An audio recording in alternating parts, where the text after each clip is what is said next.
Choeib Boutamine, energy advisor and CEO of Rana Drill Energy, sitting there in Algeria, of course, one of the OPEC member countries, a big North African producer of oil and gas, big gas supplier to Europe.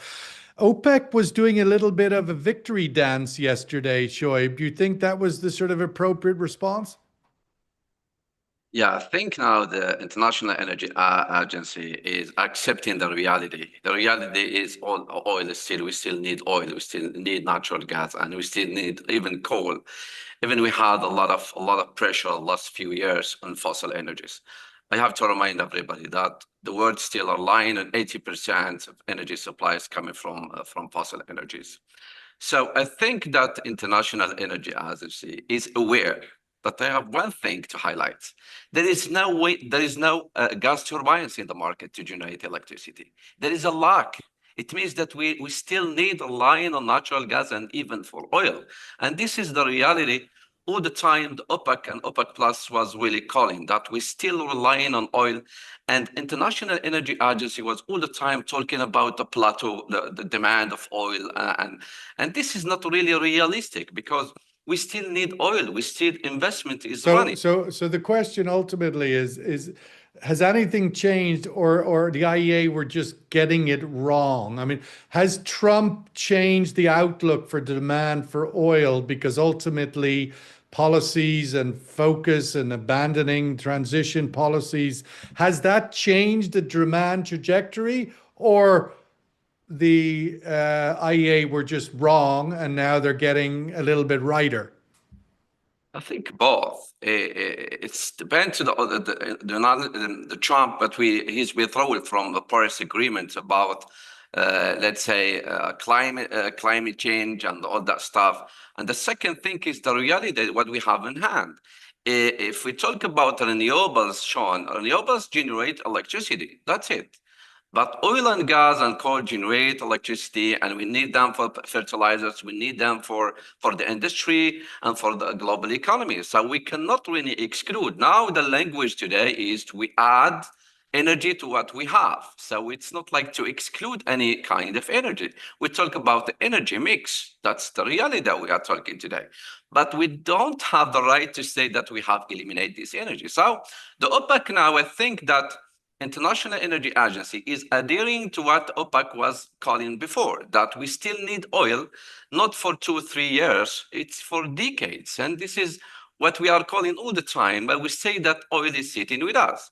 So now maybe we could face maybe challenges we are facing now in the future is we are facing the lack of investments because the result of the calls to stop investing in oil and gas the last few years, and you know that in the banks in Europe and other countries, when you go to get to finance for them, they find investors struggle to get those loans and the credits to finance the oil and gas, let's say, project.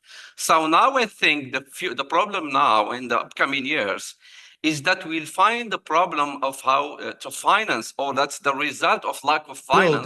Choeib, on that point of the more immediate outlook, OPEC Plus have announced their decision to pause with increases come January. Your thoughts, how long will that pause last before they actually start cutting? Yeah, I think it will depend the market reaction. We are passing through this period. There is no high demand on oil. It's opposite to natural gas. This period we have more natural gas demand because of winter, so it's needed for heating.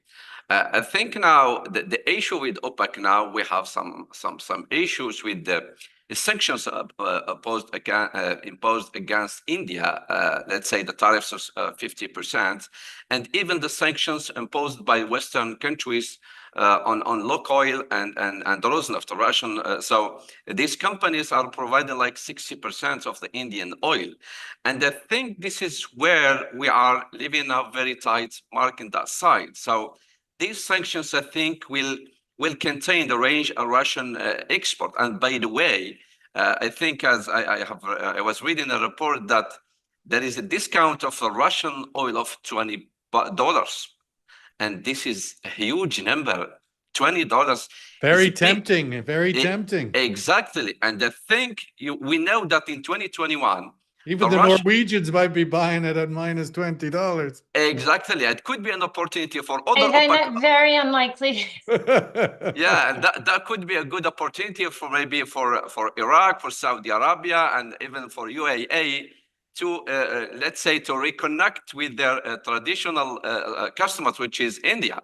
Let's remind everybody that 2021, the Russian share in the Indian market was only 22%. At the moment, it's 34%. So this could be an opportunity for these countries to recover their market share. So this is one of the big issues. And talking about International Energy Agency, which last 2 weeks ago reported that we'll have 4 million barrels of glut per day in 26. I don't know how they counted that number. I don't know. If we talk about glut, it could be the Russian oil, but not the oil from Saudi Arabia, of North Africa, and other regions.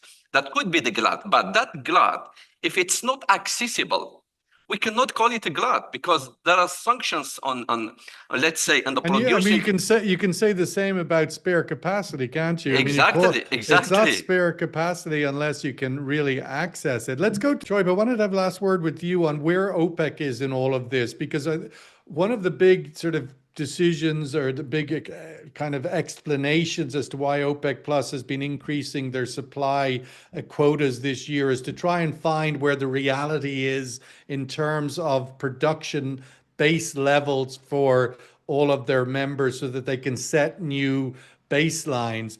Has that been achieved? Do you expect that to start to come into reality into 2026? What are your views on that? Where is your country, Algeria? Have you now come to your reality? Yeah, I think, as you know, Sean, the OPEC started in wind, let's say 138,000 barrels from April, and to last one will be in December, 137,000 barrels. I think this will be like approximately 2.9 million barrels per day, and this is still half of the total. Let's say a total of 5.85. I think that this is like a right time to stop this let's say this in winding, because there will be low demand in this season and the upcoming month. Now, is it the right time to stop because nobody else can increase? I think they should stop before, not now, because anyway, this is the OPEC organization. They decided that. But I think, and my question is whether they will resume maybe in March or April. I think it will be very tough because with the sanctions on the Russian oil, I think will be like tightening the market. And I think with the winter less demand, I believe that OPEC can resume maybe later, maybe in June or July, but not in the upcoming Q1 and Q2. This is my opinion.